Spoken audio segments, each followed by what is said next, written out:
तो चलिए स्टूडेंट्स, आज हम अपनी सीरीज़ को आगे बढ़ाते हैं, जो हम सपोर्ट मटेरियल की सीरीज़ कर रहे हैं। और उसमें हमारा नेक्स्ट टॉपिक जो फर्स्ट यूनिट से है वो है बोर्ड्स एंड स्ट्रीम्स। तो अभी आप देख सकते हैं, अभी हमने मॉड्यूलर अरिथमेटिक कर लिया, उसका एक्सरसाइज कर लिया, एलिगेशन मिक्सचर कर लिया। सो नेक्स्ट टॉपिक जो है हमारा वो है boards and streams. So boards and streams का हम आपको थोड़ा सा आइडिया दे देते हैं कि बोर्ड्स एंड स्ट्रीम्स में होता क्या है। बोर्ड्स एंड स्ट्रीम्स आप लोगों ने लोअर स्टैंडर्ड्स में भी पढ़ा होगा, ठीक है। तो बोर्ड्स एंड स्ट्रीम्स, तो अभी आपकी बोट इस डायरेक्शन में चल रही है और फ्लो ऑफ वाटर भी सेम डायरेक्शन में, दोनों अगर सेम डायरेक्शन में है तो उसको बोलते हैं हम डाउन स्ट्रीम।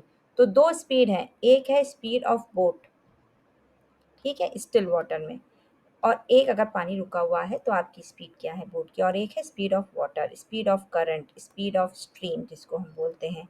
तो डाउन स्ट्रीम की जो स्पीड है वो कैसे कैलकुलेट की जाती है, एक्स प्लस वाई, जहाँ पे speed of boat in still water हम x ले रहे हैं और स्पीड ऑफ द स्ट्रीम हम y ले रहे हैं। तो डाउन स्ट्रीम का मतलब क्या है, आप एक ही डायरेक्शन में फ्लो कर रहे हैं जिस डायरेक्शन में वाटर का मूवमेंट है। और अगर आपकी बोट इस डायरेक्शन में जा रही है और वाटर इस डायरेक्शन में फ्लो कर रहा है तो इसको बोलते हैं अप स्ट्रीम। और अप स्ट्रीम में क्या होता है, आपके पास ये स्पीड ऑफ बोट हो गई आपकी इन स्टिल वाटर, जो x ले रहे हैं, स्पीड ऑफ द स्ट्रीम हम y ले रहे हैं। तो अप स्ट्रीम में आपकी स्पीड कम हो जाती है क्योंकि आपका फ्लो रिवर्स डायरेक्शन में है। तो आपकी बोट जो है वो कम स्पीड से जाएगी, किस स्पीड से जाएगी, x माइनस वाई। तो इसको हम बोलेंगे speed of the up stream और इसको बोलेंगे हम speed of the down stream. तो ये सबसे इम्पॉर्टेंट बस दो टर्म्स आपको याद रखने हैं, और वही आपको इसमें दिया गया है कि अगर आपके पास speed of the boat in still water is x, correct, और अगर आपके पास speed of the stream is y kilometre per hour, तो फिर आपके पास कैसे लेना है, आपको speed of the downstream and speed of the upstream x plus y and x minus y. तो ये क्लियर हो गया आपको। तो ये हमने आपको यहाँ speed of the downstream और speed of the upstream लिख के दिया है। तो बस इतना सा ही आपको लेना है। इसके बाद जो आपको 2-3 फॉर्मूले याद रखने हैं वो सिर्फ एक सिंपल सा फॉर्मूला है, speed is equal to distance upon time. हम सारे क्वेश्चन बस इसी से सॉल्व करने वाले हैं, अदरवाइज आपको बहुत सारे फॉर्मूले दिए गए हैं काफ़ी बुक्स में, रेफरेंस बुक्स में, नहीं चाहिए हमें कुछ भी। यहाँ पे एक फॉर्मूला दिया गया है बस एक छोटा सा, स्पीड ऑफ द बोट और स्पीड ऑफ द स्ट्रीम निकालने के लिए, कि अगर आपको डायरेक्ट अप स्ट्रीम और डाउन स्ट्रीम का स्पीड दिया गया है तो आप स्पीड ऑफ द बोट कैसे निकालेंगे। तो हम कुछ क्वेश्चंस करेंगे उससे भी, बट ज़रूरत होगी तो उसके लिए आप लिख सकते हैं स्पीड ऑफ द बोट निकालना है अगर आपको, तो half of up stream plus down stream का स्पीड ऐड कर दीजिए तो आपको ये मिल जाएगा, और इसका यूनिट क्या होगा, किलोमीटर पर आवर, राइट। और ऐसे ही स्पीड ऑफ द स्ट्रीम अगर आपको निकालना है तो आप दोनों को सब्ट्रैक्ट कर दीजिए, half of a minus b, और इसका भी यूनिट होगा किलोमीटर पर आवर। ए याद रखिए स्पीड ऑफ डाउन स्ट्रीम है, बी है स्पीड ऑफ अप स्ट्रीम, क्योंकि डाउन स्ट्रीम का स्ट्रीम ज़्यादा है और अप स्ट्रीम का स्पीड कम होता है। बस इतना ही सपोर्ट मटेरियल में दिया गया है। इसके बाद हम एग्जाम्पल्स करेंगे और फिर एक्सरसाइज करेंगे। तो और कोई फार्मूला सपोर्ट मटेरियल में नहीं दिया गया है। रेफरेंस बुक्स में लिस्ट ऑफ फार्मूला, डिस्टेंस कैसे निकालना है, टाइम कैसे निकालना है, आपको कुछ भी ज़रूरत नहीं है। बहुत सिंपल सा टॉपिक है तो सिंपल वे में ही करिए उसको, करेक्ट। नाउ लेट्स, चलिए अभी हम एग्जाम्पल्स कर लेते हैं। तो एग्जाम्पल्स में हमारे पास क्या है, एग्जाम्पल्स जो फर्स्ट वाला बहुत ईजी है। A man is there and the man rows 15 kilometer upstream and 25 kilometer downstream in 5 hours each time. तो उसको अप स्ट्रीम में भी 5 घंटे लग रहे हैं, डाउन स्ट्रीम में भी 5 घंटे लग रहे हैं, और वो 15 किलोमीटर अप स्ट्रीम गया और 25 किलोमीटर वो गया down stream. So what is the speed of the current. तो हमें स्पीड ऑफ द करंट मतलब स्पीड ऑफ द स्ट्रीम चाहिए। तो अगर हम इसको सॉल्व करें, देखिए उन्होंने भी सॉल्व किया है, हम भी सॉल्व कर लेते हैं। तो हमने आपको बोला कि हमारे पास speed is equal to distance upon time, evergreen formula है, मतलब आप उसको कहीं भी यूज़ कर सकते हैं। तो speed is equal to distance upon time, तो डिस्टेंस का फार्मूला क्या हो जाता है, स्पीड इनटू टाइम। तो अगर हम डाउन स्ट्रीम का डिस्टेंस कैलकुलेट कर रहे हैं, ले रहे हैं, तो डाउन स्ट्रीम का डिस्टेंस कितना है हमारे पास, 25 किलोमीटर। स्पीड कितनी होती है डाउन स्ट्रीम में, एक्स प्लस वाई। हम हर जगह एक्स प्लस वाई और एक्स माइनस वाई लेंगे क्योंकि वो स्टैंडर्ड इनिशियल्स हैं जो हम ले रहे हैं। X is the speed of the boat and y is the speed of the current, ये याद रखिए। Okay, this is what we have. So into 5, correct, time 5 hours है, तो ये आपका एक इक्वेशन बन गया। तो उसको अगर हम ओपन कर लेते हैं तो हमें क्या मिल जाएगा, 25 is equal to 5x plus 5y, so which shows x plus y is 5। चल, बहुत सिंपल सा इक्वेशन बन गया। अभी दूसरा इक्वेशन हम निकाल लेते हैं डाउन स्ट्रीम के लिए। सो डाउन स्ट्रीम का speed into time will give you the distance for the upstream. So let's calculate it. So x minus y, इसका भी टाइम 5 दिया गया है बट डिस्टेंस 15 दिया गया है क्वेश्चन में। So let's calculate it. So x minus y is 3, अगर हमने 5 से डिवाइड कर दिया 15 को, तो अभी हम दोनों इक्वेशंस को कैलकुलेट कर लेते हैं और अपना आंसर निकाल लेते हैं। तो अभी हम दोनों को अगर कैलकुलेट करते हैं तो क्या आएगा, 8 is equal to 2x, x is 4 और y कितना हो जाएगा 1। सो हमें चाहिए सिर्फ speed of current, so that's your final answer. अगर स्पीड ऑफ बोट चाहिए होता तो 4 would have been the correct answer. So this is how do we go for it. So this is it. So that is your first example. Now let's move for example 22. That is your second example from the support material. So a man can row a boat 5 kilometre an hour in still water. तो ये दिया गया है आपको speed of the boat. सो ये भी example है, इसको भी कर लेते हैं। तो स्पीड ऑफ द बोट आपको दिया गया है 5 kilometre per hour. It takes him thrice as long to row the boat to the downstream, upstream than to the downstream. अब ये बहुत इंपॉर्टेंट है। It takes him thrice as long. Thrice as long मतलब कि अगर उसको downstream में 1 घंटा लगा तो अपस्ट्रीम में कितना टाइम लगा, 3 आवर्स लगा। तो अपस्ट्रीम में टाइम ज़्यादा लगा, डाउनस्ट्रीम में टाइम कम लगा। Find the rate at which stream is flowing. Stream is flowing मतलब हमें स्पीड ऑफ द स्ट्रीम निकालना है। That's our question. Correct? So now let's do it. Okay. So now time for downstream, अगर suppose हम y लेते हैं तो time for upstream thrice 3y हो जाएगा. Correct? So this is what we have. So now it takes thrice as long as to row upstream as to row the downstream. So that is very very important thing, right? So अगर हमारे पास y time लगा है downstream के लिए, so upstream के लिए कितना time लगेगा, 3y. Correct? Now let's go for this. Now दोनों का डिस्टेंस इक्वल है, सो d डाउनस्ट्रीम और d अपस्ट्रीम इक्वल है। और डिस्टेंस का फॉर्मूला क्या होता है, स्पीड इनटू टाइम। करेक्ट? सो x प्लस वाई,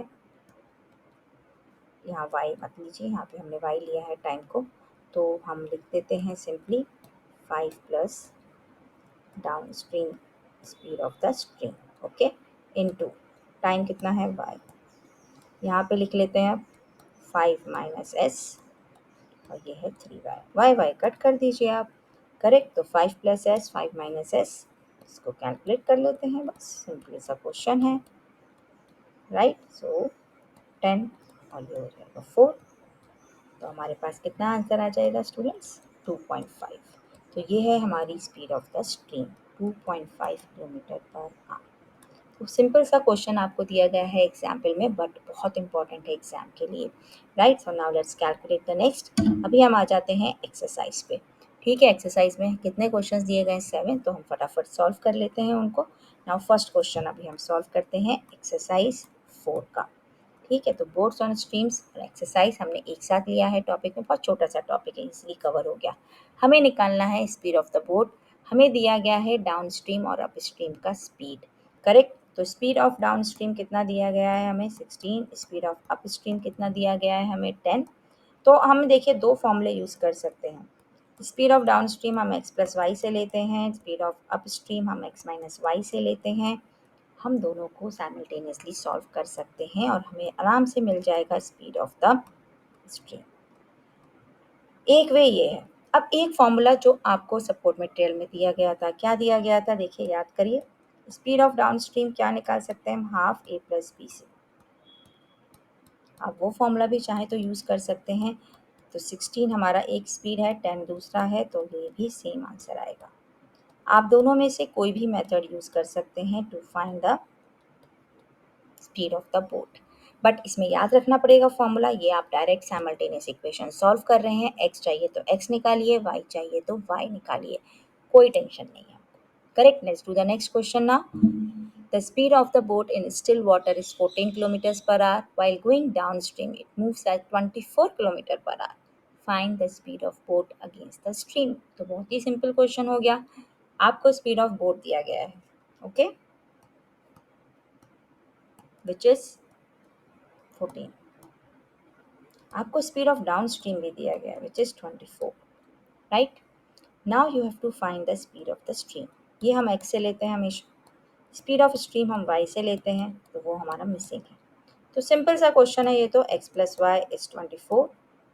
सो x 14 है आपके पास, y आपको निकालना है और ये 24 है, तो y का वैल्यू कितना हो जाता है 10। अब इसके बाद क्या करना है, find the speed of boat against the stream. Against the stream मतलब upstream, against the stream याद रखिए, that is upstream. Speed of upstream, और स्पीड ऑफ अपस्ट्रीम क्या होता है, x minus y, so which will become what, 14 minus 10, that is 4 kilometer per hour. So that will be your final answer. Now let's move on to the next, that is the third question. Now third question में क्या बोल रहा है वो, a boat goes 8 kilometer upstream and then returns. So 8 kilometre वो upstream गया, 8 kilometre वो downstream गया, मतलब इन ऑल कितना गया होगा total distance, 8 plus 8, that is 16 kilometre हो गया, okay, that is your total distance. Now total time taken is 4 hours 16 minutes। अरे बाप रे, इसको कन्वर्ट करना पड़ेगा क्योंकि आवर्स भी है और मिनट्स भी है। सो टोटल टाइम कितना है हमारे पास, 4 hours 16 minutes। 16 मिनट्स का मतलब 16 अपॉन 60, तो फिर हमारे पास क्या क्वेश्चन बन जाएगा, ये 4 और ये हो जाएगा 15, 15 4 this, so 64 by 15, keep it as it is, don't worry much. Now what you have to do, if the speed of current is 1 kilometer per hour, find the speed of boat O। तो हमें क्या निकालना है, speed of boat निकालना है which is x, और speed of current कितना दिया गया है, which is given as 1। So this is what the data is all about. So now what you have to do is total time, total time मतलब time of upstream और time of downstream दोनों मिला के कितना है, 64 upon 15। तो आपके पास time का फॉर्मूला क्या होता है, डिस्टेंस अपॉन स्पीड, तो चलिए वो यूज़ कर लेते हैं। So distance upon speed, distance upon speed, and that is 64 upon 15। So now let's use it and calculate it. तो चलिए क्रॉस मल्टीप्लाई कर लेते हैं।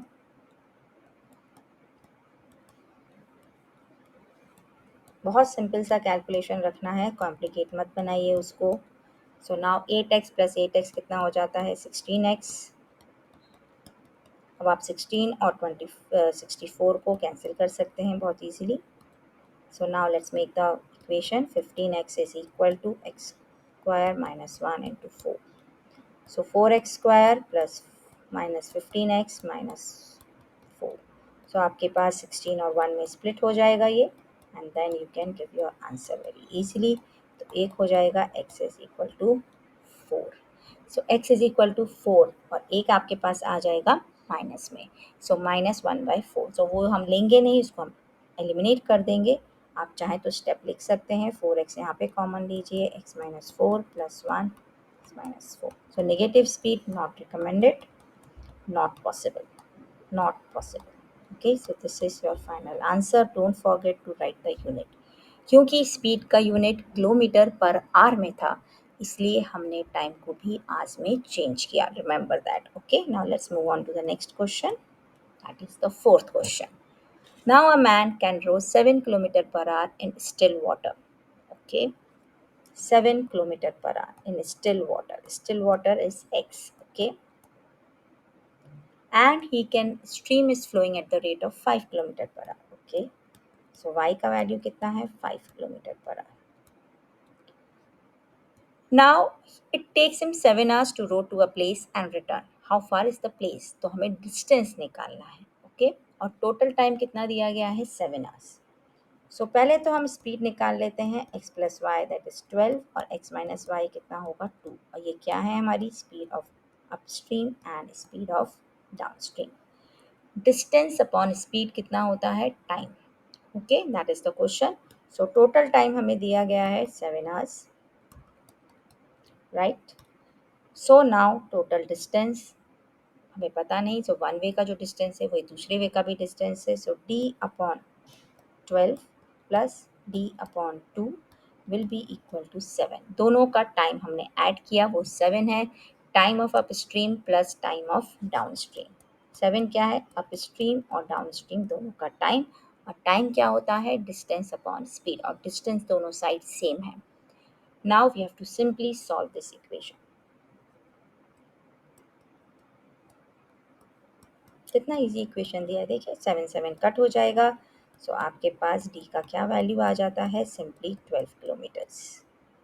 यूनिट्स पे ध्यान दीजिए because units are very important, always they carry half mark. Okay, now let's move on to the next question.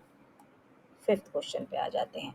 Now fifth question क्या बोल रहा है? अ boat covers 32 kilometre upstream and 36 kilometre downstream in 7 hours. 32 kilometer ऊपर गया, 36 नीचे गया, and then it goes in 7 hours. Also, it covers 40 kilometer upstream and 48 kilometer downstream in 9 hours. Find the speed of boat in still water and that of the stream. अब इसमें x और y दोनों निकालना है। सो इसमें दो simultaneous equations हम बना लेते हैं। एक बन जाएगा हमारा 32 upon x plus y, 32 is upstream, sorry, x minus y, और एक बन जाएगा 36 upon x plus y, distance upon speed we are using, and the time is 7। Second condition क्या है? 40 kilometre upstream and 48 kilometre downstream and the time is 9। तो ये दो simultaneous equations हो गई। ये आपने लोअर स्टैंडर्ड्स में सीखा है कैसे कैलकुलेट करते हैं। आप चाहे तो डायरेक्ट भी कर सकते हैं और सब्स्टिट्यूशन से। I am putting 1 upon x minus y as u and 1 upon x plus y as v. ये थोड़ा लेंदी है क्वेश्चन सॉल्व करने में, बट ईजी है। Okay, so now let's put these values. Simultaneously solve करना है, don't worry at all. कुछ नहीं करने वाले हैं हम, हमारे पास कुछ और मेथड ही नहीं है। आप क्रॉस मल्टीप्लिकेशन भी यूज़ कर सकते हैं if you want to. Now this will be multiplied with 5 and this will be multiplied with 4 to make the coefficient same for you. Okay, now let's make the coefficient same. So 160 u plus 180 v is equal to 35. 160 u plus 192 v is equal to 36. Now let's subtract the two. So minus 12 v is equal to minus 1. So v is 1 upon 12. So इसका मतलब 1 upon x plus y is 1 upon 12. So therefore x plus y is 12. ये एक equation आ गया। अब हम निकालते हैं x minus y, that is u का value. So v is 1 upon 12। Let's put it here. Okay, तो 40u plus 48, v is 1 upon 12 is 9। So u का वैल्यू कितना आ जाता है हमारे पास? 1/8। So which means x minus y is 8। अब हम इन दोनों इक्वेशंस को सॉल्व करके we can find x and y।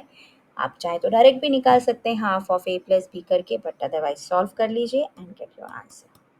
So x plus y is 12, x minus y is 8, so 2x is 20, so x is 10।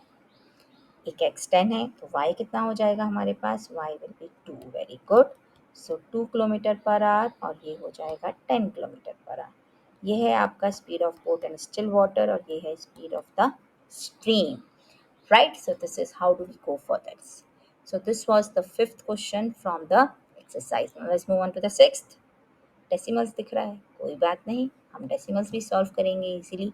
Now a man can row 7.5 kilometer per hour in still water, and if a river running at 1.5 kilometer an hour, it takes him 50 minutes to row to a place and back. How far off is the place? तो आपको इसमें भी distance निकालना है, correct? तो चलिए इसको calculate कर लेते हैं। Speed of boat in still water, that is x is given as 7.5 kilometre per hour, और स्पीड ऑफ द स्ट्रीम कितना दिया गया है हमें, that is y 1.5 kilometre per hour, correct? तो अभी हम कैलकुलेट कर लेते हैं अपना what we say speed of the stream and all. Okay, down stream का स्पीड क्या होता है? X plus y, so which is going to be 9, and downstream or upstream कितना हो जाता है? x minus y, which is going to be 6, correct? Clear to all? Now let's calculate. Time of upstream plus time of downstream is going to be total time, ठीक है, total time. और total time कितना है 50 minutes, उसको भी हमें cancel करना पड़ेगा आवर्स में, तो we change it into hours. Time होता है distance upon speed. So what is your upstream speed? 6. What is your downstream speed? 9. So this is a simple calculation के लिए equation that we have to solve, जो बहुत simple है। 9 और 6 का LCM, so 3D plus 2D is 5/6। Equation देखिए, figures जो आपको दिए गए, नंबर्स जो आपको दिए गए बहुत सिंपल दिए गए हैं, कैलकुलेशंस हार्ड नहीं करनी है, they want you to be good at calculations, that's it. तो इसलिए ये सब क्वेश्चन एमसीक्यू में 2 मार्क में 3 मार्क में किसी में भी आते हैं, इसमें से बोर्ड्स में भी आ चुके हैं questions. Okay, now let's move on to this. So 5D is 15, so D is 3। So 3 kilometre का डिस्टेंस था वन वे, तो 3 किलोमीटर वो गया, 3 किलोमीटर वो आया। Now let's do the last question for the exercise. Speed of the motorboat and that of the current is 36:5 ratio. Oops. So speed of boat or speed of current का ratio, that is x upon y is 36/5. Okay. So we can say x is 36k and y is 5k. Okay, क्योंकि ये ratio है. The boat goes along the stream. Okay, and with the current flow it is in 5 hours 10 minutes, right? Along with the current, along with the current क्या होता है? Downstream. Very good. Along with the current का मतलब downstream.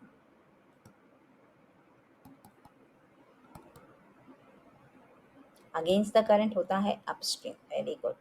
So उसी direction में वो जा रहा है जिस डायरेक्शन में करंट जा रहा है. So it means in 5 hours 10 minutes. Okay, how much time will it take to come back? मतलब हमें टाइम ऑफ डाउन स्ट्रीम कितना दिया गया है? 5 hours 10 minutes। 10 मिनट्स को पहले कन्वर्ट कर लेते हैं। सो हमें दिया गया है time 31/6। This is the time for down stream. We have to find the time for up stream, that is our question. Question is clear to all? The ratio of the speeds is given to you. We have to find the time of the upstream because the time of the downstream is given to us. Now, as you all know, speed of downstream upon speed of upstream is time of upstream upon time of downstream. This is a very important thing. Speeds are inversely proportional to time क्योंकि दोनों veg का distance जो है वो हमारा same होता है. So speed and time are inversely proportional. So this is how we go for it. So speed of downstream कितना कैलकुलेट किया है हमने ऊपर 41. ओके, क्योंकि वो x प्लस वाई हो जाएगा. So 41k. Speed of upstream हम कितना लेंगे? x minus y. I write it here, x plus y and x minus y, which will be 31k. Now time of upstream हमें calculate करना है, time of downstream है 31/6. This is the simplest way to do this question. कुछ नहीं करना है, exam में full marks 100%. k cut हो जाता है, 31 भी कट हो जाता है, तो बचा क्या आपके पास? Time of upstream will be 6 will go up, 41. So what is time of upstream? 41/6. So 41/6 का मतलब क्या है? This is 41/6. That is, what does it mean? So it means if you divide it, you have to convert it into what we say hours. So minutes को आपको hours में convert करना है, right? So this is your hours. Correct. So now how much time will it be, हम hours में calculate कर रहे हैं. सो आवर्स में अगर हम फ्रैक्शंस ले रहे हैं, so how can we write? We can write it as 6 hours, that is 6 plus 5/6. 5/6 का मतलब how much is it? Correct, 6 hours 50 minutes.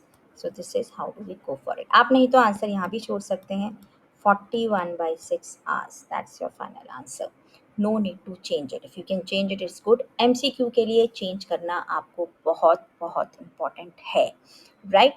So this was the solution for exercise 4. I hope you all have understood it well and this was the easiest way to solve it. MCQs आता है, आपके पास subjective आता है, सब में आप ये methods use कर सकते हैं. So do like, share and subscribe. Thank you everyone.